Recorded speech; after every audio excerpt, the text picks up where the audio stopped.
keep it going. You're on Facebook anyway. Both became victims of Mave's evil ways. Lee Sells, Dave Burkett, and Kimberly Clark all died because a man let his soul become dark.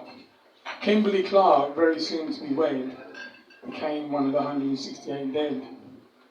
She'd asked her friend to do a shower for her wedding bouquet, unaware that she was going to die that day. A Marine Corps officer thought it odd that a rental trunk would be parked directly outside. He didn't know that the driver was entertaining major thoughts of homicide. He knew that commercial vehicles usually pulled round to the side.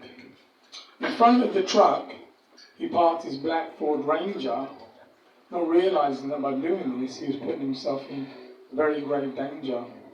A large Ryder truck with a yellow cargo shell. The driver on a path that would consign his soul to hell. The explosion could be heard from 30 miles away, many wondering why it was thundering on a clear sunny day. Some thought for sure that a gas main had erupted. No, just a soul that had allowed itself to become corrupted. A federal agent on the 9th floor had been dictating into a tape recorder mic one of the law enforcement officials that Timothy McVeigh didn't like. A woman ran to the building trying to be brave, hoping to see her husband in the 8th floor window, hoping to see him wave. But a voice began talking to her in her head. Look after your children, your husband is dead. Survivors walking downstairs that seemed to sway, the handiwork of Timothy McVeigh.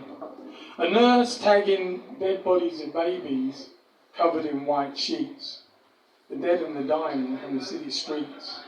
Extremely dense black smoke curling up into the air, smoke so thick you couldn't even see what was there.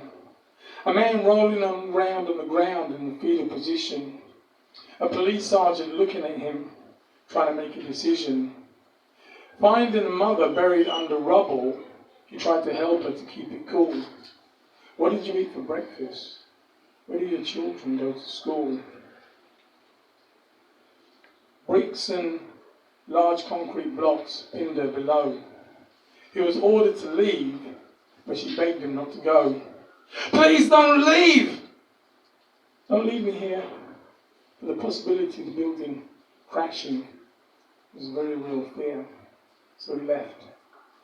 He was told that she survived, but he'd never know for sure. Possibly another victim of a man bomber's personal war. Priscilla Salyers, a US Customs employee, pinned for 4 hours before they were able to get her free. One woman extracting shards of glass from her secretary's cheeks. Rescue teams working tirelessly for weeks. Specially trained dogs and cranes overhead. A final tallying up of the dead. In memory of their dead children, parents cradled teddy bears. Blood banks lined with volunteers. A month later, rescue workers admitted defeat. They imploded the building, leaving a 30-foot heap of metal and concrete. 260 million workers in a state of shock. But all that was left was a flattened city block.